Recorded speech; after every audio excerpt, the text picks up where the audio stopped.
Coming up today here on the Raiders Report, I'm going to be looking at some Raiders trade candidates after OTAs and Minicamp. My name is Mitchell Renz. You're watching the Raiders Report, and this is a video that I really want to do because I like to be able to put out different content. Again, my job here is to make content for the Las Vegas Raiders, and I know that the Silver and Black, they report to training camp at the end of July. So every single trade that you're going to see is me kind of just putting pieces together of why I could see the Raiders potentially making a move before training camp, but then I'm also going to sit down and give you an exact trade idea for each of these players. I should also say this.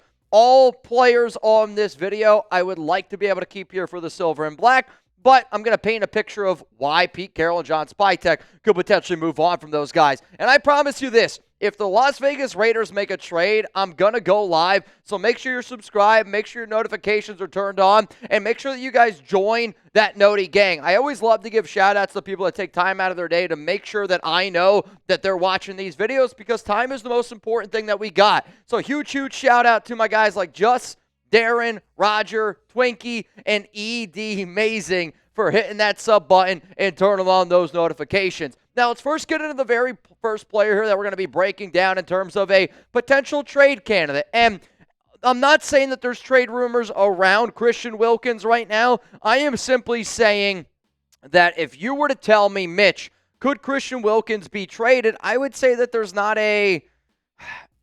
least a 1% chance of it happening. So let me at least paint this picture, why it could happen. He's been battling a confusing Jones fracture injury, which we all know about. The Raiders, they re-signed Adam Butler. They went out and they signed Leki Fotu this offseason, and they drafted 2 defensive tackles in J.J. Pegues in the 6th round and Tonka Hemingway in the 4th round. If the Raiders were to trade Wilkins, they save $8.2 million in 2025, and yes, you are going to eat that $9.9 million. The reason why I wanted to put Wilkins in this video is because I have been asked probably more over the past, I'd say, week, maybe 2 weeks of, hey, Mitch, if a team offered you XYZ, would you trade Wilkins? Hey, Mitch, would you move on from Wilkins with this? Hey, Mitch, would you move on from Wilkins with this?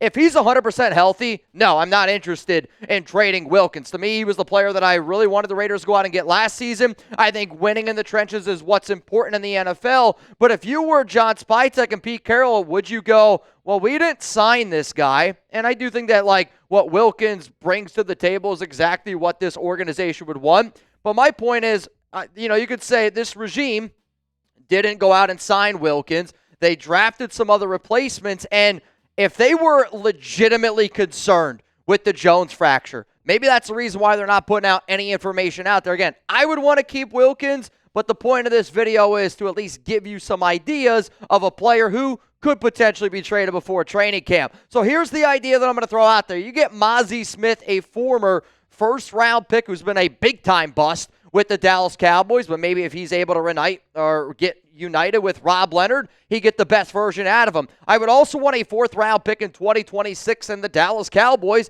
they would get a Christian Wilkins. To me, I don't think that there's a team in the NFL that's really going to make a trade for Christian just because of the unknowns of a Jones fracture with somebody that's that big.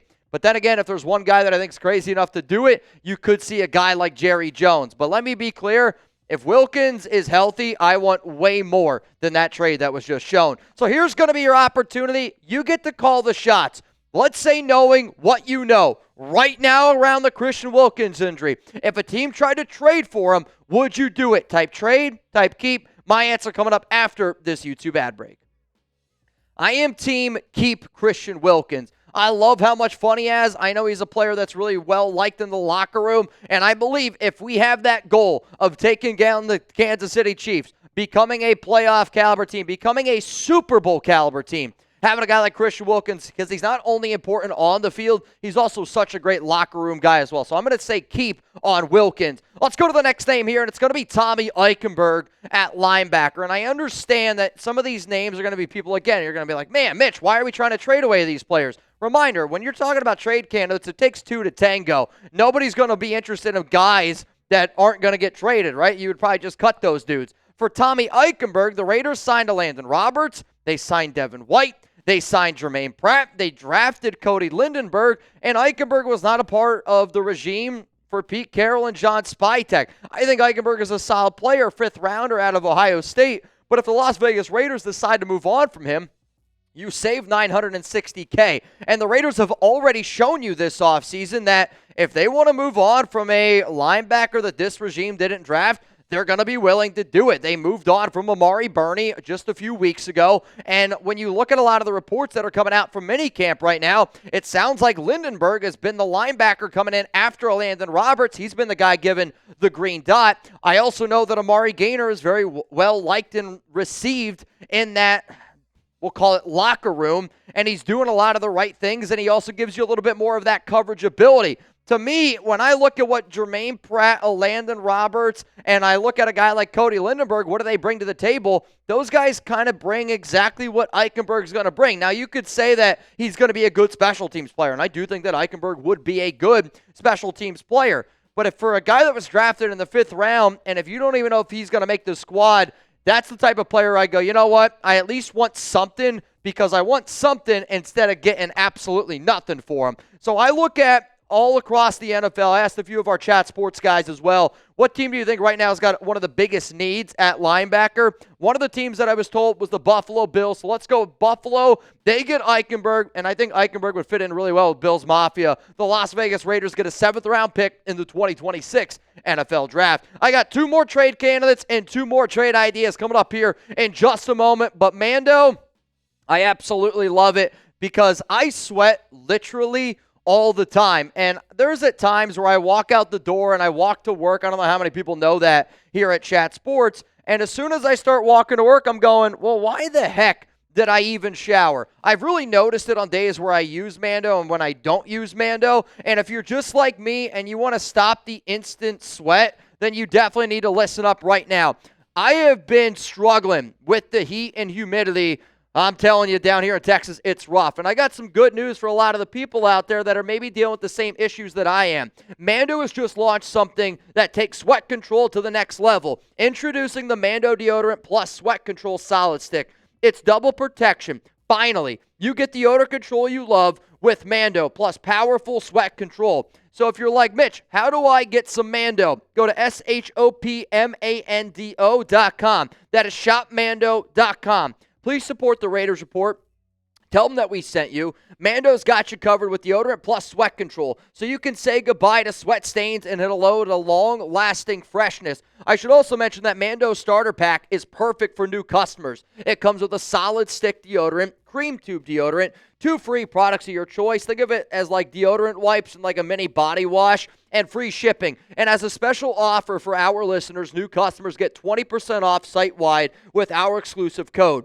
Use code CHAT, that's C-H-A-T, we are Chat Sports after all, at shopmando.com for 20% off site-wide and free shipping. I think the best way that I can illustrate how much I trust Mando, the biggest day of the year for me, which I got married, it was 90 degrees, I'm wearing a suit, and don't get me wrong, I was still sweating, but I also really trusted Mando, and I love what they were able to deliver for me on my wedding day. It was the deodorant I wanted to wear, and it was the deodorant Alex made me wear on our wedding day. I think that's the best-selling way that I could possibly say with Mando. Those links, again, down in the comments, down in the description of today's show. Go Mando, smell better naked.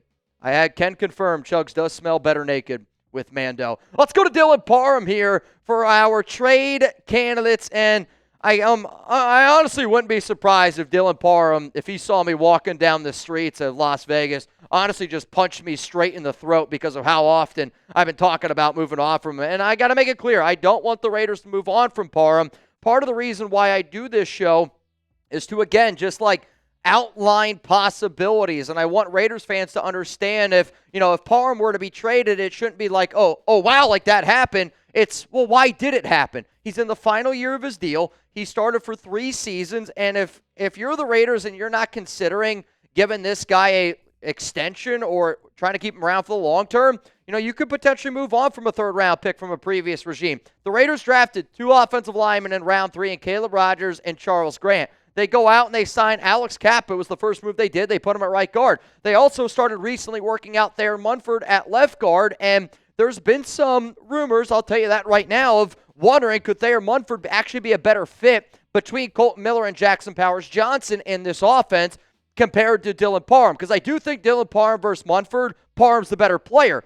But when you're talking about an offensive line, you can't just say that guy's better than this guy. It's what is the best overall for the offensive line. And for a running back that's got the style of Genty and the power of JPJ, you could make an argument that maybe Munford is a cheaper price and he could really get slotted in there at left guard. You guys know that I like Munford more as an offensive guard prospect. But in terms of Dillon Parm, he's a super versatile offensive lineman. And a lot of NFL teams, I do really think would be interested in somebody that started in 3 seasons, and I get it, on bad football teams, but bad quarterback play, bad coaching, and yet Parm's still been pretty damn good. That's impressive. Again, I would want to keep him because I think versatility at the offensive line is extremely important. But if you were to tell me, Mitch, who's the number 1 team that makes the deal for Parham? I will continuously say it's the New York Giants. I know Parham stays close with multiple offensive linemen that are on that Giants team, and also the New York Giants have Carmen Brasillo, who was the old offensive line coach for the Las Vegas Raiders when Parham was having his best seasons as a rookie and in his second year. So in this trade, the Raiders get a 5th-round pick in 2026. The Giants get Dillon Parham and a 7th-round pick. I know that seems like a lot, and I'll be real. This would be a trade that I would not be all that happy about. I would say that if it was up to me, we'd be better off keeping Parham. But in this scenario, the Raiders are able to save about $3 million, and who knows, maybe you use that $3 million and you go out and you try to get a free safety. Maybe you try to go out and get a cornerback because you're a little bit more confident in your current offensive lineman. Before I get into my final trade of the day, let's get into the Tuna's Top 5 question of the day. What is your favorite song right now? And I'm asking this question to all of you because I've been trying to work out more and more. I was trying to work out a lot, to get in shape for my wedding. Well, now I'm trying to work out and exercise to get in shape for my honeymoon, and I'm just kind of at this lull period where all the music that I'm listening to is starting to sound the same. So I need some recommendations, and I need to know what your favorite songs are right now. If you want to know my top 5 favorite songs right now that I would listen to, my first 2, again, this is me getting in wedding mode. Alex Warren, Ordinary is one of Alex and I's favorite songs. It's Always Been You by Phil Wickham is literally Alex and I's song, the one that we dance to. My top 2 songs right now, and maybe even top 3 to listen to when I work out, one of them by Lucas Joyner absolutely slaps. Hell and Back will forever be my favorite song in terms of, this was my walkout song when I played college baseball. So every time I listen to it, it kind of fires me up a little bit. And then the artist that I think I resonate the most with, just in terms of life, is NF. And he's got a song by the name of Careful. If you want to listen to any of these, please go check them out. I think you'd learn a lot about the type of person that I am. Let's go to the final name here, though, for the Raiders trade candidates. And I'm going to go with Decameron Richardson at corner. I should also mention that I did want to make this list a little bit different than the list that I made a few weeks ago after Raiders OTA, so that's why you're seeing a bunch of different names. So why exactly would the Raiders move on from Richardson? Well, first off, they drafted kind of the better version of what Richardson is in Darian Porter in the 3rd round, and I will admit, Richardson fits that Pete Carroll mold of what type of corner you're looking for, but then obviously Pete Carroll and this regime might not be fully happy with what they've seen out of this cornerback room because they worked out Shaquille Griffin last week, and it was actually a 2-day workout. It started on Wednesday, ended on Thursday. A trade with Richardson ends up saving this team $960K, and you're only going to eat $200K, but he was a 4th-round pick by Tom Telesco and Antonio Pearson. That's an old regime. I do think a lot of times, sometimes new regimes try to bring in their guys, and they build exactly what they're looking for, because when you listen to reports, it's clearly Eric Stokes and Darian Porter as the top 2 corners. Now, Jacorian Bennett is still working back from that shoulder injury that he suffered last season, but I'll be real, Richardson has been working as the number 2 outside guy with Bennett, but I also haven't had many good reports on Richardson, I'll be very clear, and because he is built like a prototypical Pete Carroll corner, and because I haven't heard many good things on Richardson, it does concern me, and I wonder if it concerns Pete Carroll and John Spytek. But, let's get one thing straight. I do think if you put him in the right system, he could have success. And I think a great example of this is when the Raiders decided to not bring back Amik Robertson. It pissed me off, man. Flat out, it really did. He was a good dog. He was somebody that I really wish that this organization could have kept, but he was able to find a great home in Detroit. Remember a few years ago, I begged the Raiders to keep Rasul Douglas. They ended up cutting him, and he ended up being a Pro Bowl that same season, I believe, for the Green Bay Packers. Sometimes it's just all about fit. My point here is, though, Richardson does have a lot of upside. So I think when you look at teams that believe in their coaching staff, that's going to be somebody that goes out and gets Richardson. So a team that I know for a fact believes in their coaching staff, the Minnesota Vikings, and they also have a need at corner. My trade idea is this. The Silver and Black get a 6th-round pick for their 4th-rounder last season. The Minnesota Vikings get a 7th-rounder, and they're able to go out and get Decameron Richardson. Now, bottom line is this. I would love for the Raiders to be able to keep all 4 of these players, but at the same time, I think I did a good job at least illustrating to you why a trade could happen and what exactly could the Raiders get in return. So the 4 players that I talked about, Christian Wilkins, Tommy Eichenberg, Decameron Richardson, and Dillon Parm. Out of these 4 players, who do you think is the most likely to be traded? You're going to get hit with another YouTube ad break. While that ad is playing, please scroll on down, give me your answer. My answer coming up here in just a moment. The player that I would say is the most likely to be traded, in all honesty, is going to be Dillon Parm, and I only say that because I don't see Wilkins getting dealt right now with his injury history. And then in terms of Tommy Eichenberg and Decameron Richardson, I don't know which 2 teams would potentially make that offer because they haven't seen a lot from those 2 players. Again, 4th and a 5th-round pick. It takes 2 to tango when it comes to a trade, and the player that I think is the most coveted would be Dillon Parm because he's a versatile offensive lineman, because at the end of the day, you can't have too many solid offensive linemen, which, by the way, let's just keep Dillon Parm, right? Before I get out of here, and I wanted to be able to show this to all my real ones one more time, we are doing a fantasy football league here on the Raiders Report, and it's going to be a 12-team league, and we're going to give away 2 spots in the month of June. Whoever is the MVP, means whoever bangs the most in June, you're going to be entered in. At the time that I'm making this video, really close 2-way race between Fabian Moreno and Venthrak. And then also, if you're watching us live, every $5 super chat, you're entered in for a chance to win. And if you're unable to watch us live, it's all good. $5 super thanks will get you in. We're going to announce the winner June 30th. Hope to see you guys here.